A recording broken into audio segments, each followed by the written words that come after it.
quarantine where I am right on the Florida Bay. I'm right on the Gulf of Mexico. Beautiful place at my home and studio. Right now I'm up in my art studio for this art and conservation special with you guys. So it's awesome. Thank you.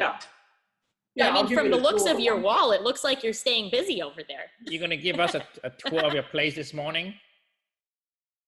Ooh. I guess I could. It looks like a war zone in here, but yeah, I'd give you a little tour. No problem. I'll walk that around. Sounds fun. You can take your phone and give us a tour of your studio, right? Yeah, that would be awesome. Absolutely. Well, all right. All right. Good morning, everyone. Here we are again with a bit of technical difficulties. We're live now with Wyland. He's in Florida, and with Alex Rose in Chicago, and I'm in Sydney, Australia. So here with Wyland, the legendary conservation artist ever lived, I think. He's famous for his 100 wailing walls. If there's one person that can make a difference, that is Wyland. That is a legend. 100 wailing wall, tall buildings around the world. So over to you, Alex. Okay, so Wyland, you're gonna have to sit through your own bio because I make everybody sit through their own bio. No problem. So get ready to hear about yourself. All right. All right. So for anyone who doesn't know about Wyland, even if you don't know him, you've probably seen his work. He's been doing this for a long time. So in a career spanning more than 4 decades, Wyland's art and commitment to conservation has made him one of the most influential artists of the 21st century. With artwork in museums, corporate collections, and private homes in more than 100 countries, his art is pretty much everywhere. Wyland is known for his large-scale, inspiring public artworks, beautiful art galleries, and award-winning community service projects. He's inspired millions of people worldwide to get involved in marine life conservation thanks to his life-size paintings and images ranging from the sides of sports arenas to cruise ships to installations in the U.S. National Mall in Washington, D.C. Since 1993, the nonprofit Wyland Foundation has set the standard for environmental outreach, using art, science, and community events to inspire children and families around the world to become caring and informed stewards of our oceans, rivers, lakes, estuaries, and wetlands. With traveling science exhibits, national art programs, and innovative outreach events, the foundation helps people everywhere to be more creative, positive, and solution-oriented. The foundation is a 501c3 nonprofit organization and has worked directly with more than 1 million children since it started in '93. And I could go on and on and on, but those are some highlights. And I can't wait for you to tell everybody about your wailing walls, because I think those are just some of the coolest things ever. And I know, to me, being able to see one for such a long time driving into the city of Chicago, every time I drive in, I'd see a nice big one right off the highway, which was always cool. So Yay. Bringing a little bit of the ocean to the Midwest always, because you're from the Midwest, like me. Yeah, I'm from Michigan. Indeed, I was born in Michigan, surrounded by the Great Lakes. No ocean, but a lot of water. That's for sure. Yep, I get that. So thanks for bringing the ocean to. We do. I know people are going to be overloaded on the long A's by the time this is done. Yeah, that Midwest accent, but. You know, where I grew up, I was born in Detroit City. I mean, there's a lot of music, there's a lot of art, there's a lot of soul, you know, and we need that right now, desperately. We need all that. We do. So how did you get into diving, being from the Midwest? Well, I'm a pure artist, first and foremost. I was an artist, you know, since I was 4. And, you know, I used to paint dinosaurs and Jurassic scenes.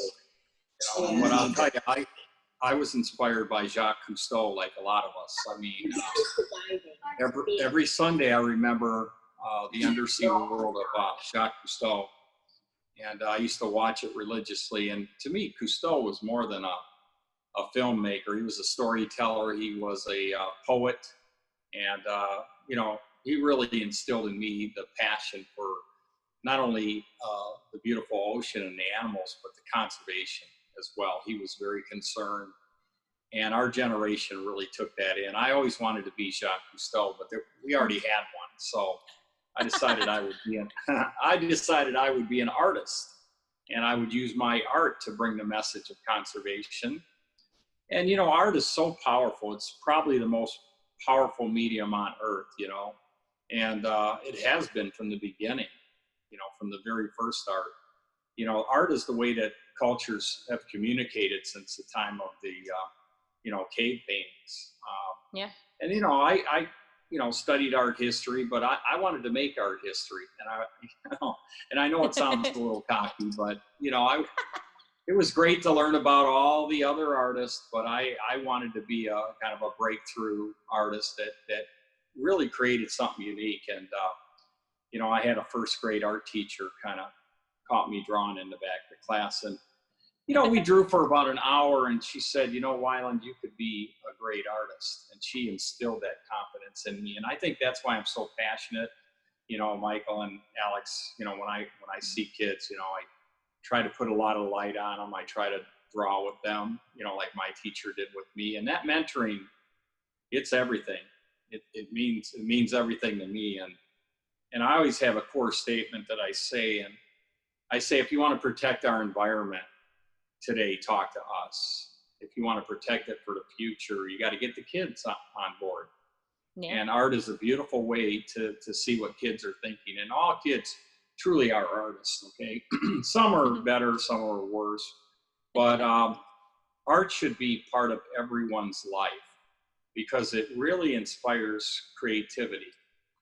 And so I'm really concerned about art in America. I don't know how it is in Australia, but in America, Alex, you know, it's disappearing from our schools, and I'm very concerned about it. Yeah. So I'm writing a book, my 29th book, by the way, called Saving Art Education in America. Oh, that's timely. And, yeah, and I did one a couple years ago called Don't Be a Starving Artist. I remember, I saw that.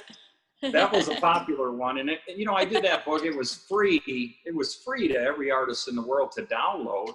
Yeah. Because we don't need angry, bohemian, starving artists. This is the 21st century. You know, you can make a great living as an artist, and you can also give a lot back, which both of you people do. Oh, Michael, thanks. You give so much back. You always, you know, invite your friends like myself and Emery and Ernie Brooks and Sylvia Earle. You invite us in to be part of your vision, which is you're more of a hardcore conservation. Collaboration is the key here, Wyland. I'm sure you know that. Well, yeah, collaboration. You need to collaborate. Collaboration is beautiful in music, in art, in life. Collaboration's awesome because it's the mastermind theory, Michael. When we put our two heads together, we make more than two. And I've been using that my whole life. Plus, it's easier if you're an artist. The artist paints half, and you only have to do half the work. And what happens is you see how another artist, what they bring to it, and it forces you to kind of look at things differently. But I love to collaborate. And my collaboration with art and conservation has been for over 42 years. And I'm excited about what's coming forward. I know people are a little bummed out with this corona, but I think we're going to come out of here smarter and stronger and wiser and more passionate. You know, we just don't want to see a coronavirus for the ocean, an ocean virus. We want to be in front of these things, land, sea, air. I think we need to build, you know, a coalition of 7.5 billion people. And by the way, it isn't the one government, one person. It's all 7.5 billion people on Earth need to be responsible for the health of the planet. Yep. That's it. They do. They do. I know you do a lot with your water pledge. Maybe you can tell everybody about your water pledge. Yeah, well, I'm a water sign. And, you know, water, I realized a long time ago, I remember hearing about a lake in Cleveland, the Cuyahoga River. It was actually a river they caught on fire. Oh, and that was back in 1969. I think I was like 11 or 12. Oh. And that really burned into my, you know, consciousness. You know, what the hell are we doing? I mean, poisoning our rivers and our water where it actually catches on fire. And that ignited a real passion in people to say, what the hell, we need to do a better job of taking care of our water. So that really inspired me. It inspired the first Earth Day. And that was 50 years ago, April 22, guys. So happy Earth Day, everybody. Thanks. Happy slightly late pandemic Earth Day to you too. I think every day should be an Earth Day. Huh? Exactly. Every day should be an Earth Day. Yes, it's meant to be. Every day should be Earth Day and going forward. And I agree, Michael. Let's start that every single day going all the way forward for the whole century. That's what it These things are easy to say. Now we need to make them happen. But, you know, I know. you guys remind me of myself because I like to see action. But anyway, I was an artist. I was an artist that was in the right place at the right time in the early 70s. You know, I'm 63 now. I took all that in. And I knew that I had to use my art to raise awareness, but also inspire people to care about not only the great whales and these beautiful sharks that I sculpt and paint and all the other beautiful animals, but the actual health of the planet, you know, the ocean. And so I've been really focused on water. Right now I'm focused on fresh water. I've always been focused on the ocean because that's where the most beautiful stuff is. But if you think about it, and I had a good meeting with Sylvia and a good meeting with her daughter, Liz, about Sylvia Earle and Mission Blue has done the most incredible work regarding hope spots around the planet, you know, around the ocean and around the world. Now, we need to have freshwater hope spots. If we have a chance to protect our ocean, we need to protect our lakes, streams, rivers, ponds, and wetlands. Yep. So the Wyland Foundation, we've been working with the UN environment, and it looks like Sylvia and I are going to come together and bring our two groups together to focus on freshwater habitats and freshwater hope spots. That's so fantastic. You're some of the first to hear about it. Yes, that's so exciting. Bam. Yeah, right there. That's it's a natural. Cool. It's a natural. Really is. It's really an extension, Alex, of what Sylvia's already been doing. It's just kind of you know, it's just kind of reaching out. And I really want to empower, again, all 7.5 billion people to take ownership of water, you know, the source of all life on Earth. And we really want to have, you know, citizens, you know, scientists, and I consider myself one of those. But really, your own backyard, take care of your community, take care of your water. If you take care of your water, you're taking care of yourself, taking care of the, you know, all of us. We're all connected by water. Yeah, it's true. We are. Just we had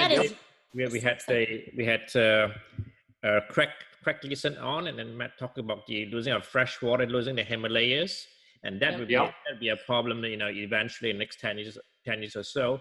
But Wyland have been always very inclusive of everyone, people and children, especially when you did the longest war in China in 2008. Remember that? Can you tell us more about that war in China during the Olympics? Oh, well, thank you, Michael. And, you know, by the way, you guys, just to update you, I did one more whaling wall last year in Seattle on the Edgewater Hotel. 101 wall. 101. 101. Yeah. And I did it with Eddie Vedder. I don't know if you guys like Pearl Jam, but I love my gosh, really? That's so cool. So I invited Eddie. He's a good friend of mine.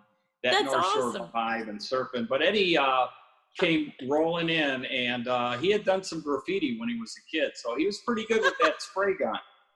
So again, Michael, like you say, you include everyone. You know, you bring them in the way we do. And he jumped on the scaffold, and, you know, it was over the water. So he had to climb off the roof onto the scaffold. You had to wear, like, not only a protective kind of safety line, but it also had a life preserver. And anyway, he ripped on it pretty good. And he had so much fun. You know, we made a film about it. So if you go to, you know, Wyland.com, you can see that documentary. That would be great. All right, we'll have to check it out. Cool stuff. So you're going to take us walk around the studio right now? Sure. Yeah, you guys want to see the studio? Let's see all the craziness in there. He wants a quick drawing. Oh.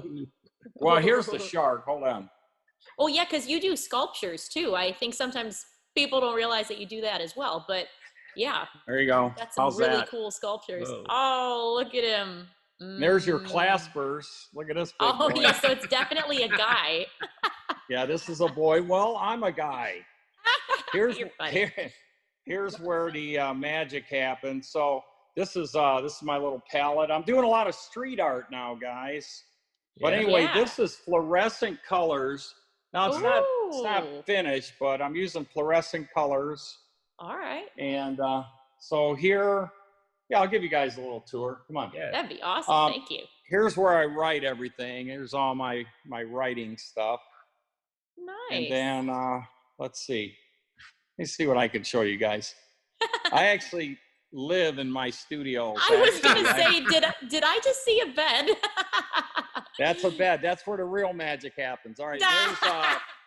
There's a Matisse. That's Pierre Matisse. That's Matisse's grandson. And he painted that. That was the first one he ever did. I showed him how to do, ink painting that I learned in Japan and in China. So anyway, there's one of my octopus. Oh, neat. Here's one right here where I do the paintings right here. Right. Oh, look and at this. here you go. Here's a positive message. Save the guys planet. read that? Yep. Kill yourself. Oh, no. The fine print. That's kind of appropriate right now. So anyway, Gosh, it does seem like it. Here's where I do another art. This is where I do my music. That's my guitar. Nice. Right. Oh, cool. So like the octopus. Yeah, here's some paintings I did for charity last night actually. And a little sea turtle. This is a Japanese sumi with some Chinese brush strokes. Oh, how pretty. I love and it. Anyway, my doors, it's nighttime here, but my doors are from a ship. I thought so. And then this is the original Matisse and I collaboration with Pierre Matisse, and it's palette knife, guys. I know, okay. Michael, you guys both like sharks, but that's Neptune swimming with a shark. Well, he better be. Yeah, it's a cool vibe, you guys. I don't know if you can see. It's a big old studio, and it spills outside. It's phenomenal, and you guys are invited anytime. Yeah. Well, all right. We might just have to take you up on that after we can travel again. Now that we all right, thank you for taking us into your studio. Look. Yeah, this is cool. Thanks. Amazing. Yeah, no problem. It's a war zone. I mean, I make a lot of art here, and I have a lot of fun. I never considered this a real job. I always said this was a hobby that got out of control. But Michael, I want to thank you for taking over 60 of us artists and scientists to Antarctica first, and then to the Arctic. It meant a lot to all of us. And well, I want to tell you about. Well, I'm going to tell you about 2022, and you have to come with us because we're going to a place called Danger Islands. We have been there. I've been there personally in 2008, but it's off the beaten track. Not many. The tourist ship don't go there at all. About 3 years ago, the scientists documented the biggest colony of Adelaide penguin. That is the penguin that actually lives on Antarctica itself. They documented 1.5 million breeding pairs, biggest in the world ever. So we're going to go to Danger Island and see, and we're going to spend a day, at least a day, 24 hours nonstop on those islands. A day in the life of Adelaide penguins. Oh, perfect. Well, I'll bring the Cuban coffee from. That's right. We don't want to miss anything. We need to stay up the whole time. From there, we're going to go up the Antarctic Sound. Remember, the Antarctic Sound is huge, building-sized iceberg. We're going to go to the Antarctic Sound again. Then you're going to go with leopard seal, which you have done the last time with us. We're going to go snorkeling with leopard seal again. Then go up the Lemire Channel. And Joran is going to come back as our expedition leader again. How about that? That is amazing. He's an amazing leader, and I want Ernie Brooks as my roommate. You were nice enough to Ernie Brooks as a roommate. We already talked to Ernie. We're dragging him in and again. Sylvia is coming this time. Yep. Oh, Sylvia and Ernie. It just doesn't get any better than that. I mean, those are icons, legends of the sea, and so cool. We have such a good community, don't we? The date is very easy to remember. We do. Is 2nd of February. 2022. So 2/22/22. All right, I'm in. I like official. I like it. Give me the bump. Give me the bump right there. There you go. There, we're ready. No, I'll be your artist again, your artist in residence. That was fun. Of course, we have to have you. Let's mention Wyland is very inclusive. Wyland started Ocean Artists Society. Yeah. Ask more about Ocean Art. Where are we at with the society, Wyland? Okay, so probably 15 years ago, Guy Harvey and myself and Bob Talbot were in Grand Cayman. We were swimming with those stingrays at Stingray City. Yep. And I talked to those guys about forming this group of artists called the Ocean Artists Society, Artists United for Oceans. And you were one of the early members, Michael, and then Alex, you came on. But we have almost, I think we have about 500 members. Wow. From all over the world. And painters, sculptors, photographers, filmmakers. And Sylvia's our scientist there. And, you know, when we speak with one voice, you could imagine we reach 1 billion people. I mean, I did a little math with Ocean Geographic, you know, with Guy Harvey's reach and all of us. You know, we even have James Cameron, who's doing Avatar 2 and 3 now. Yeah. But we have these beautiful people, Stan Waterman, you know, iconic people like Ernie Brooks. We have these artists, guys, in all these mediums. And we really should come together with one voice and put light on these causes, the shark finning issue, which there's a lot of good work being done here in Florida with Stephanie and all the people that work hard on that. But, you know, the community, you know, we're closer than we think. And, you know, artists are weird, crazy characters, you know, but we have the ability, if we speak with one voice, to literally change the world, and we should. Well, just that you mentioned that, I think that we should have a session in this time of pandemic, a ocean artists get together, a long session with all the members of Ocean Artists Society in the Ocean Geographic Live. What do you think of that, Wyland? I think we need to do it. I think Guy Harvey would love it. And I think all our members would love it. So let's do it in about a week or whenever you guys decide. Yeah, let's organize offline, and then let's call it, and you be the call, you be a shout out for this event. How about that? All right, let's do it, guys. Fabulous. That would be great, because no two artists are alike on the planet. You know, art is like your DNA, you know, and they all have different perspectives. But again, we're all concerned about the health of our ocean and our water planet. And you know, let's use our art to engage you know, every person on Earth to be water wise. You know, if people had seen some of the things we've seen, they would have that in their heart and their minds, and especially young people. And that never leaves. Once you've seen the beauty in nature, you know, you're inspired for life. You're an ambassador. Right. That's definitely true. Got to get people early. Yeah, and look at Alex. You know, your enthusiasm is awesome. You know, you always have a right, Michael. She always has a smile and a good heart. Very excellent collaborator, and she's bringing us to where we are now. And she's a beautiful singer, beautiful spirit, yeah, and great photographer. Now, thanks, guys. Many people know you as an artist, maybe even know you as a musician, but not many people know you as a poet. Oh, There's yeah, I'm writing a new one right now. In there. Yeah, Ocean Wisdom. I love to write. I write every morning. I get up, have my coffee, and I start writing. And sometimes I write a lot.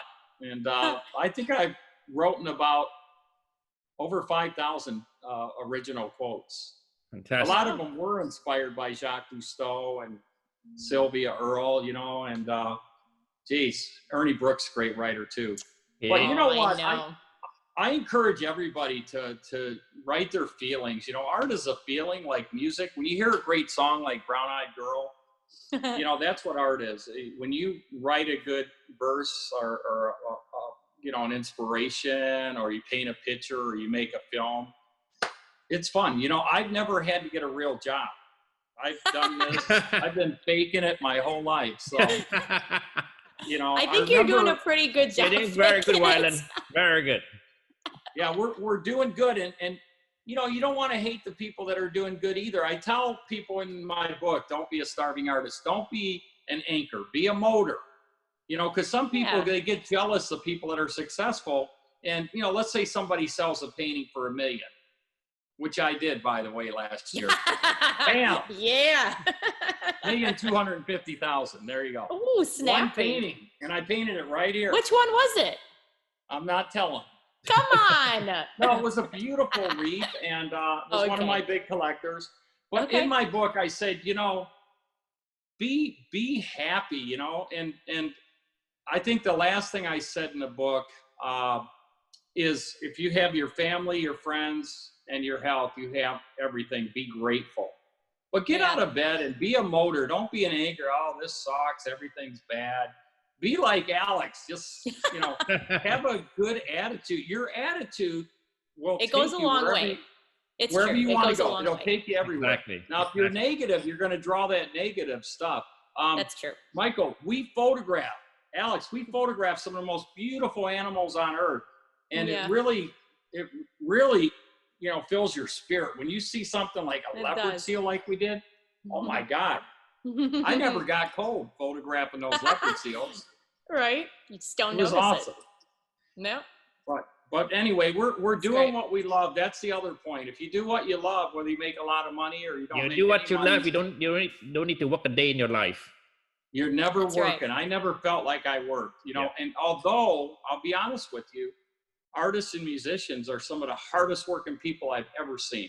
That's the truth. Because you never shut off. You're always focused on your art and evolving it. And for me, it's the innovation part and also the collaboration with people like you. Yeah. So we have a session now planned for within the next, I don't know, 10 days or so, ocean artists in time of pandemic. And then we're going to show some of our best work in this session. How about that, Wyland? Oh. Let's do that, Michael. That's awesome. And Michael, let me see that picture of you. Is that Freckles in the background? Looks like Freckles. That's Freckles in the background. Yes, exactly. Freckles in the background. There. That was a supermodel. He was a supermodel. I actually, we didn't even see one for a long time. And then I jumped on that, remember that iceberg, and I took the snow shovel. You mean the icebreaker? Icebreaker. Yeah, icebreaker. Right. And then that was great. We saw this polar bear. Everybody photographed it. I went inside, took a nap for 2 hours. It came out. The thing was still right there. He certainly hung out with us for a while. That was, we couldn't have gotten a better bear. That's for sure. Freckles. That's right. Good stuff. I love it. Okay, thank you, Wyland, for sharing time with us. Thank you for showing us the studio. Very inspiring. You're welcome, Michael. You guys are still having fun. You're still having fun, and you keep doing that. It's contagious. That's contagious. That's the good kind of contagious. That's right. All right. See you, Alex. Thank you. Cheers. Thank you, See ya. Wyland. Thanks, Wyland. You're welcome.